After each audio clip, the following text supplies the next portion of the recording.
Hello friends, welcome to உருட்டு couples channel. இப்போ பார்த்திங்கன்னா நம்மளோட வீட்டு தோட்டத்தை தான் நம்ம வந்து ஒழுங்காக இது பண்ண போகிறோம். பார்த்திங்கன்னா ஃபுல்லாக ரோஸ் செடி இருக்குது, இங்கே கீரை செடிலாம் இருக்குது.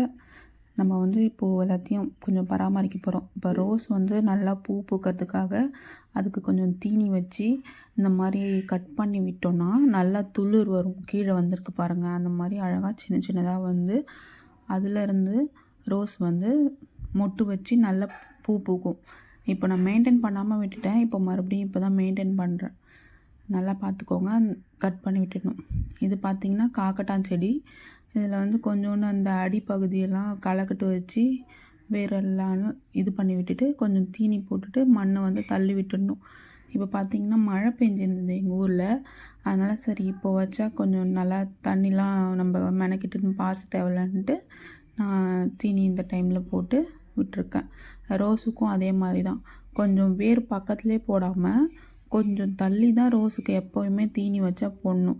ரோஸுக்கு வந்து டிஏபி போட்டால் இன்னும் நல்ல மொட்டு வைக்கும். இது தள்ளி விட்டுட்டு நல்ல அடுத்த செடிக்கு போகலாம் ஃப்ரெண்ட்ஸ், வாங்க. இது பார்த்திங்கன்னா சீத்தா மரம். அதுக்கு சும்மா லைட்டாக தூக்கி போடுறேன், வளரணும். எல்லா பக்கமும் எலி வந்து அந்த மண்ணெல்லாம் கிளப்பி வச்சுருக்கு. அதனால் பார்த்திங்கன்னா சரியாக பராமரிக்க முடியல, டைம் இருக்கிறது இல்லை. காக்கட்டான் செடிக்கு மட்டும் இப்போ உரம் வச்சோம். காக்கட்டான் செடிக்கு நான் முன்னாடி சொன்ன மாதிரியே வேர் பக்கம்லாம் நல்லா கலெக்ட் வச்சு நீ இது பண்ணி விட்டுட்டு அதில் தீனி போட்டுட்டு அந்த மண்ணை அப்படியே இது பண்ணி விட்டுனா மழை போகிறது. அந்த மழைக்கு இது வந்து எங்கள் ஊரில் அந்தி மல்லி சொல்லுவாங்க. அந்தி மல்லி இல்லைன்னா அந்த மல்லின்னு சொல்லுவாங்க. இதுக்கு தீனி வச்சுருக்கோம். இப்போ பார்த்திங்கன்னா இந்த கீரை பார்த்திங்கன்னா தண்டு கீரை நல்லா விளைஞ்சிடுச்சு. இதோட இதெல்லாம் பறிக்க போகிறோம். இப்போ கொஞ்சம் விதை போட்டுடலாம் வாங்க ஃப்ரெண்ட்ஸ், பார்ப்போம். விதை போடுறதுக்கு நான் பள்ளம்லாம் போட்டு வச்சுருக்கேன். இதில் வந்து புடலங்காய் விதை, வெண்டைக்காய் விதை, பீர்க்கங்காய் விதை, சொரக்காய் விதை வச்சுருக்கேன். வீட்டிலே கொஞ்சம் கொஞ்சம் ரெண்டு விதை மட்டும் போட்டுக்கலாம் அப்படின்ட்டு எடுத்து வைக்கிறேன். இப்போ வைக்கிறது பார்த்திங்கன்னா புடலங்காய் விதை. இது லாஸ்ட் டைம் வந்து எங்கள் வீட்டிலே காய்ச்ச புடலங்காய் தான். அப்போ நான் வேற எடுத்து வச்சுருந்தேன், எதுக்கும் யூஸ் ஆகும் அப்படின்ட்டு. அதனால் அந்த விதையே இப்போது இது வந்து பார்த்திங்கன்னா பீர்க்கங்காய் விதை ரெண்டு போடுறேன். ஒரு செடி முளைச்சாலும் இல்லை இன்னொரு ரெண்டில் எதனா ஒன்று முளைச்சா நமக்கு நல்லது, ரெண்டுமே முளைச்சாலும் நல்லது தான். அதனால் இது போடுறேன். இது பார்த்திங்கன்னா சொரக்காய் விதை. இந்த விதை இதுவும் அந்த இடத்துல தான் நடுறேன். ரெண்டு இருந்தால் வீட்டுக்கு எப்பயுமே காய்கறி நம்ம பறிச்சிக்கிட்டே இருக்கலாம். மீதி வேறெல்லாம் வந்து எங்களோட வயலில் எடுத்துகிட்டு போய் போடுறதுக்காக வச்சுருக்கேன். வயலில் போடும்போது கண்டிப்பாக உங்களுக்கு நான் வீடியோ எடுத்து போடுறேன். வயலில் நிறைய பயிர் வச்சுருக்கோம் நாங்கள், அதெல்லாம் உங்களுக்கு வீடியோ எடுத்து போடுறேன். இப்போதைக்கு பார்த்திங்கன்னா வீட்டில் கொஞ்சமாக அதிகமாக இடம் இல்லை வீட்டில். அதனால் வந்து இந்த இது மட்டும் சின்ன சின்னதாக வேற வச்சு போட்டுன்னு இருக்கோம். இப்போ பார்த்திங்கன்னா இந்த இடத்துலையும் புடலங்காய் விதை தான் போடுறோம்.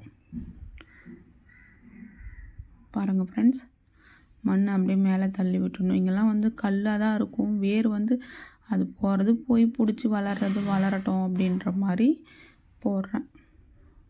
அடுத்து பார்த்திங்கன்னா நம்ம வெண்டைக்காய் விதை தான் போட போகிறோம். அதுக்கும் இதே மாதிரி மண் நல்லா தள்ளி விட்டுட்டு குழி பறித்து வச்சுக்கணும். அப்படின்னா வெண்டைக்காய் விதையை வந்து இந்த 4 விதை மொத்தம் இங்கே 4 விதை வீட்டில் இருந்தால் போதும், மீதியெல்லாம் வந்து வயலில் போட்டுக்கலாம் அப்படின்ட்டு வச்சுருக்கேன். நம்ம வீட்டில் நம்மளே ஆர்கானிக்காக விளைய வச்சு சாப்பிட்றதுலாம் வந்து தனி ஒரு இதுதான், அனுபவம் தான் நம்ம சொல்லணும். ஏன்னா வந்து எந்த ஒரு மருந்தும் இல்லாமல் பூச்சிலாம் இல்லாமல் நம்ம வச்சு சாப்பிட்றது நமக்கு தேவைன்னும் போது நம்ம போய் நம்ம தோட்டத்தில் பறிச்சிக்கலாம். அதுதான் ஒரு பெஸ்ட்டு பெனிஃபிட்டே. அவ்வளோதான் ஃப்ரெண்ட்ஸ், வெண்டைக்காய் விதை வந்து விதைச்சிட்டாச்சு. இதுக்கப்புறம் பார்த்திங்கன்னா மண் தள்ளி மூடிட்டு அடுத்த இதெல்லாம் என்னென்ன பண்ணோம் அப்படின்ட்டு ஒரு ரவுண்ட்ஸ் பார்த்துருங்க. அவ்வளோதான். ரோஸுக்கு மருந்து இது வச்சிட்டோம், தீனி வச்சிட்டோம். இதெல்லாம் காக்கட்டான் செடி. அப்படியே பார்த்திங்கன்னா இந்த கொத்தமல்லி செடி அதுவே விதை விழுந்து முளைச்சிருந்துச்சு. இது வந்து சோம்பு.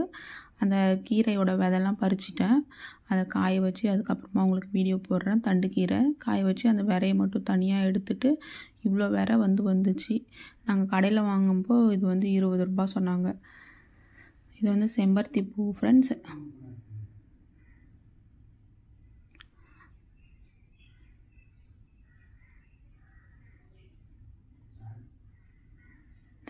இதுதான் நான் சொன்ன செடி.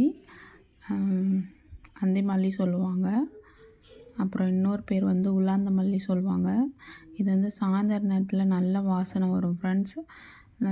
பகல்லலாம் கொஞ்சம் வாடின மாதிரி ஆகிடும். ஒரு 5 மணி 6 மணிக்கெலாம் பறித்து கட்டிட்டோம்னா நல்ல சூப்பராக ஃப்ரெஷ்ஷாக செம வாசனை வரும் இந்த செடி. இது வந்து பார்த்திங்கன்னா உங்கள் வீட்டில் இருந்துச்சுன்னா நல்லா பூத்து அப்புறம் இந்த மாதிரி காஞ்சி போயிருக்கும். இதெல்லாம் வந்து எல்லாமே ஒன்று ஒன்றா உடச்சி விட்டுட்டிங்கன்னா அதுக்கு அடுத்து அரும்பு வந்து நல்லா வைக்கும். இந்த மாதிரி உடச்சி விட்டுட்டே இருக்கணும். ரெகுலராக நம்ம உடச்சி விட்டுட்டே இருந்தோம்னா அரும்பு அடுக்கடுக்காக நல்ல நிறைய வைக்கும் அரும்பு. இது வந்து நல்ல ஒரு கொடி கட்டி உயரமாக ஏற்றிட்டிங்க அப்படின்னா, மாடி இருந்தால் மாடியில் ஏற்றிக்கோங்க. இந்த மாதிரி பந்தல் மாதிரி கட்டி கூட கொஞ்சம் ஏற்றி வச்சுக்கிங்கன்னா உங்களுக்கு யூஸ்ஃபுல்லாக இருக்கும்.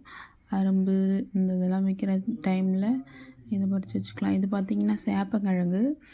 ஏதோ கிழங்கு தனியாக விழுந்து அதுவாக முளைக்குது. இது நாங்கள் வேறெல்லாம் போடலை.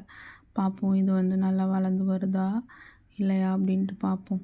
செம்பருத்தி செடியும் அதே மாதிரி தான் வச்சுருக்கோம். வெட்டலான்னு பார்த்தோம், ஆனால் அடிக்கடி பூத்துறதுன்னு வெட்டலை. இது தெருவில் பார்த்திங்கன்னா இது வந்து பெரிய அரும்பு செடி. இதுக்கும் தீனி போட்டிருக்கேன். அதே மாதிரி முன்னாடி சொன்ன மெத்தட் தான்.